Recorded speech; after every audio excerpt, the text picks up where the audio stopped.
बहुत समय पहले की बात है। रामपुरी नगरी में एक गरीब किसान रमेश और अपनी पत्नी सुनीता के साथ रहता था। उसकी फसल पूरे गांव में सबसे अच्छी होती थी। वहीं फसल उगाने के साथ साथ सब्जियां भी बेचा करता था। दिन भर खेत में काम करता और शाम को सब्जियां बेचता।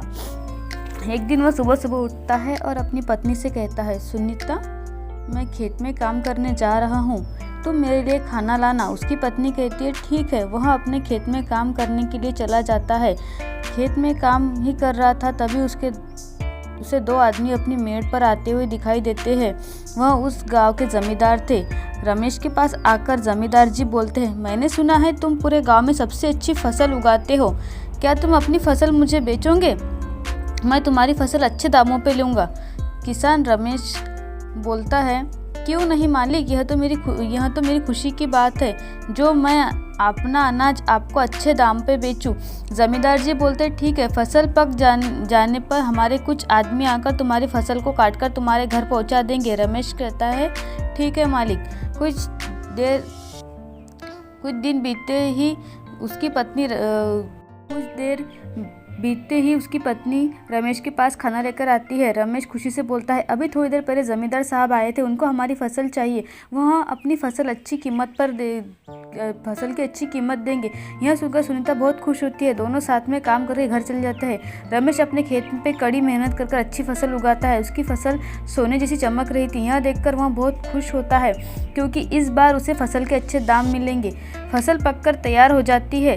रमेश हंसिया लेकर अपने खेत में जा पहुंचता है फसल काटने के लिए। तभी वहाँ कुछ जमींदार के आदमी आते हैं। वह भी फसल काटने में उसकी मदद करते हैं। कुछ समय बाद फसल की कटाई कर अनाज निकल जाता है और अनाज की बोरी बनाकर रमेश के घर पहुंचा दिया जाता है। जमींदार के आदमी रमेश से कहते हैं, मालिक के आदमी आएंगे, कल वो तुम्हारे अनाज को ले जाएंगे। रमेश और सुनीता रात को भोजन करके सो जाते हैं। उनके घर में उसी रात चोर आकर उनके सारे अनाज को चुरा लेते हैं। जब सुबह उन दोनों की चोरी का पता लगता है, वह दोनों बहुत उदास हो जाते हैं। वह यह सोचता है कि जमींदार का आदमी आएगा तो मैं उसे क्या जवाब दूंगा। थोड़ी देर बाद जमींदार का आदमी आता है और रमेश से कहता है, लाओ रमेश, अपनी फसल दो।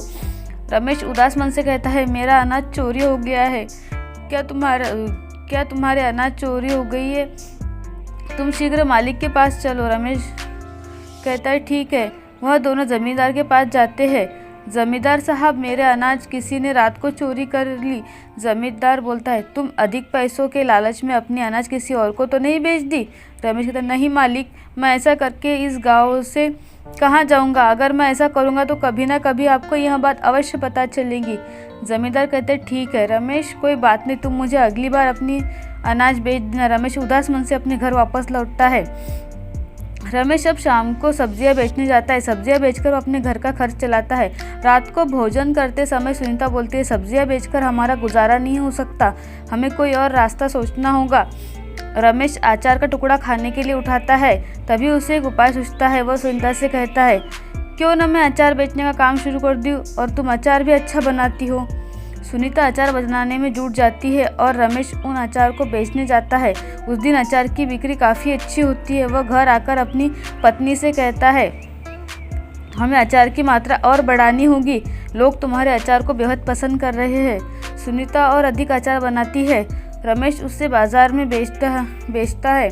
ऐसा करते करते वह एक अचार की दुकान खोल लेता है। अब सारे गांव के लोग उसके दुकान पर अचार खरीदने आते हैं।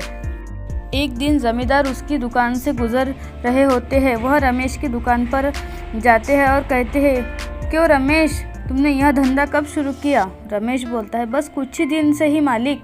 जमींदार रमेश के अचार को चखते हैं। उन्हें अचार काफ़ी पसंद आता है और कहते हैं, रमेश, क्या तुम मेरे लिए 60 किलो अचार बना दोगे?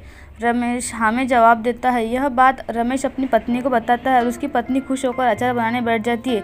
कुछ ही दिनों में अचार बनकर तैयार हो जाता है। रमेश की पत्नी बोलती है, कहीं फिर से हमारे घर में चोरी ना हो जाए, हमें कुछ सोचना चाहिए। रमेश कुछ देर सोचता कहता है, तुम चिंता ना करो, इसके लिए मेरे पास एक उपाय है। वह अचार को मटके में रख देता है और मटके के ऊपर मिर्च भरकर दरवाजे के ऊपर रख देता है। इस बार फिर चोर उसके घर चोरी करने आते हैं। चोर घर में घुसते ही डर से चिल्लाने लगते क्योंकि उनकी आँख में मिर्ची जल रही थी। तभी वहाँ रमेश और उसकी पत्नी पहुँचते हैं। रमेश पूछता है, तुम हमारे घर में चोरी क्यों कर रहे हो? बहुत डांट फटकार के बाद चोर बोलते हैं, हम तुम्हारे घर में चोरी किसी के कहने पर कर रहे हैं। रमेश पूछता है, वह कौन है?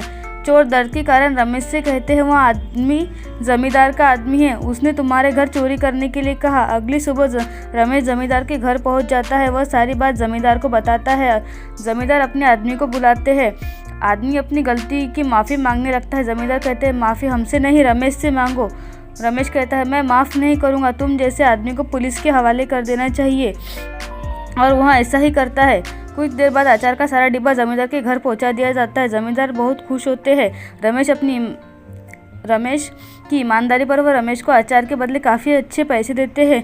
रमेश उनका धन्यवाद करता है और अपने घर चला जाता है। अब रमेश को अपनी फसल के अच्छे दाम मिल रहे थे और उसके पास अब अच्छा कारोबार भी था।